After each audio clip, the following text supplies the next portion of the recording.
know what it is. Geeked out. It's your boy Chance. Yo, what up, Geeked Out? It's your favorite Rebel Rook in the building. It's Doughboy Fresh, aka Fresh Daily, aka DBF Baby. Please say the baby.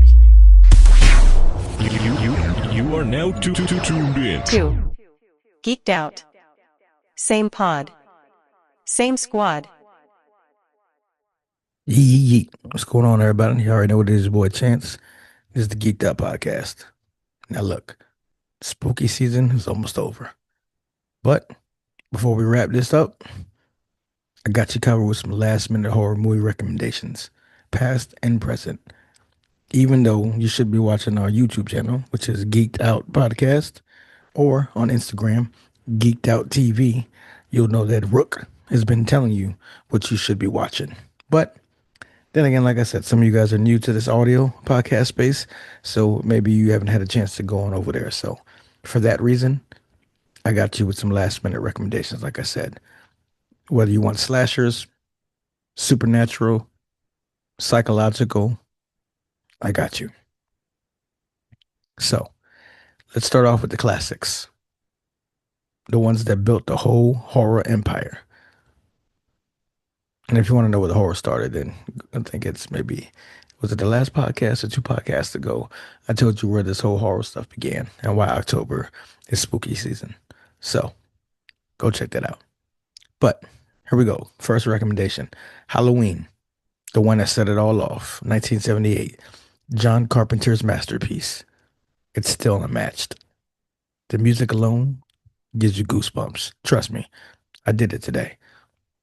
I put on a Michael Myers mask for my Halloween costume, try to scare my kids, and then I put the music on behind it, and I just went right back to being a kid and being scared shitless. So trust me, you need to go check it out. Another classic, because I told you these are the classics. Nightmare on Elm Street, 1984. Freddy Krueger turned dreams into danger. I know for a fact there's a lot of y'all that were scared to go to sleep, because I was scared to go to sleep. Next classic, The Exorcist. This goes to 1973. Possession, faith, fear, churches, fathers. Like, come on. Decades later, it still makes people uneasy. Now, this one is a banger. Psycho, 1960. Alfred Hitchcock proved that a shower scene could scar a whole generation. Now, these movies are the DNA of horror. If you haven't seen any of them, they're the foundation of everything we watch today. Like I explained last time, trust me. This is where we're at now.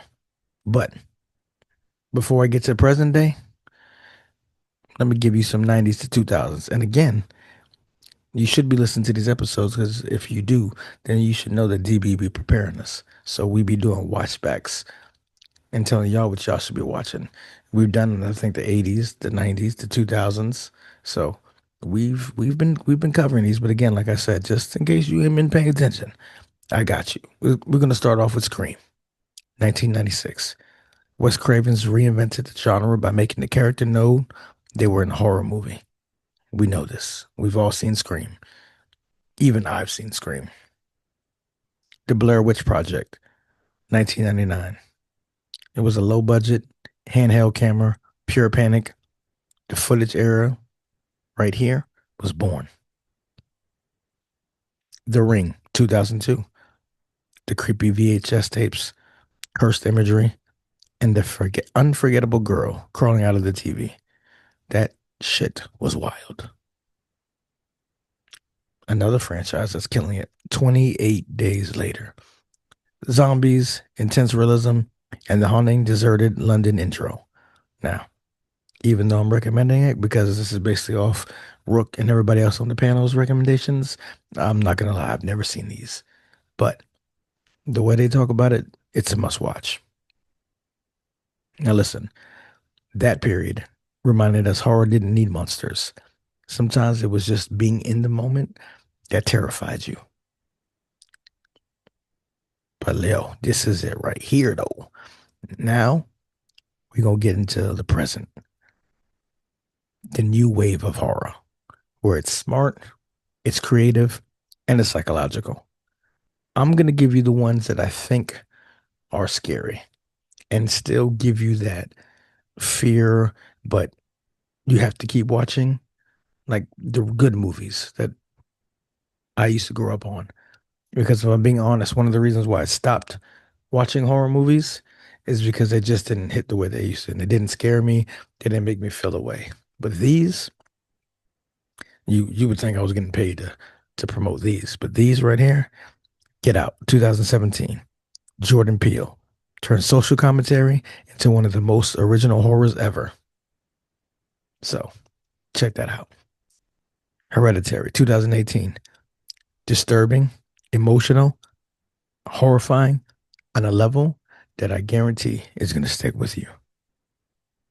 Now, you should know about these. Rook talks about these all the time. The Conjuring. James Wan, mind you, props to James Wan, because I think he's the only one that made a $1 billion movie in DC, but we'll get to that later.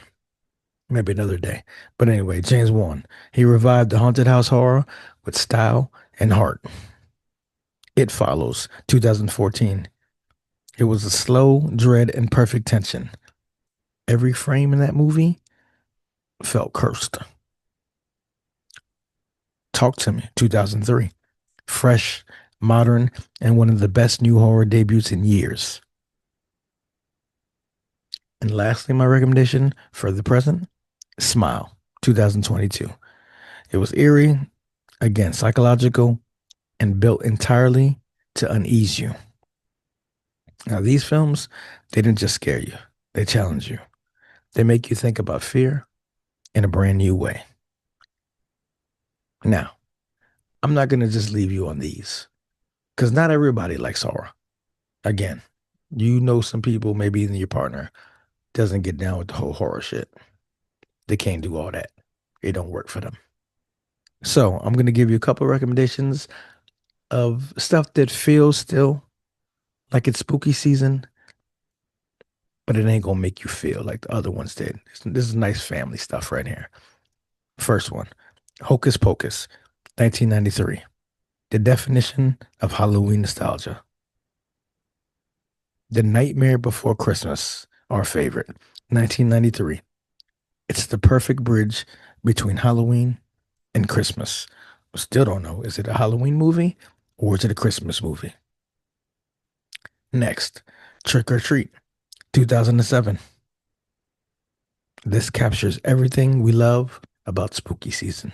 And I even have the Funko Pop for this. Oh, I have the Funko Pop for most of these I'm saying too, but the Trick or Treat definitely stands out. Beetlejuice, and you know they made another one too, but I'm talking about the 1988, the original. Funny, weird, and timeless. Tim Burton, Winona Ryder. Come on, Michael Keaton. You got to go check that out. The last one on my recommendations for y'all, Monster Squad, 1987. Some people say it's the Goonies of horror. Now, if you want to end October with something that feels festive and fun with your family, those are the go-tos. So, in closing, spooky season is winding down, but it doesn't mean the scares have to stop. Fire up the classics, check out something new, or just throw on one of these cult favorites that I suggested. Because when the lights go out and the last pumpkin fades, Halloween doesn't end. It just waits until the next October. Now, mind you, like I said, spooky season is almost over. I believe we have 2 big episodes left as far as like with the panel. And obviously you're going to keep on getting some of these from me. But I believe we have 2 panel interviews. I mean, not interviews, episodes. One's an interview and one's a panel before the season's over. Then we roll up into November. It don't stop there. You're going to get more of the roundtable panel. You know, that's us, me, Jess, Rook, DB. You're going to get more topics. I mean, things are going down. Movies are coming up. We got talks with Miami Vice. And is Michael B. Jordan going to be in it? Is Austin Butler going to be in it? We're going to keep on hitting you with those. We're going to give you some reviews of things. Tulsa King's still out. We got some things coming back like Landman, Mayor of Kingstown. I'm telling you, we not going nowhere. And not to be confused and forget that Christmas season is coming. And you know we gonna have some Christmas movie recommendations for you. Is Die Hard a Christmas movie? We'll talk about it. We'll discuss it. But until next time, you eat and be yourself. And like always, same pod, same squad. Tuned in. 2. Geeked Out. Same pod. Same squad.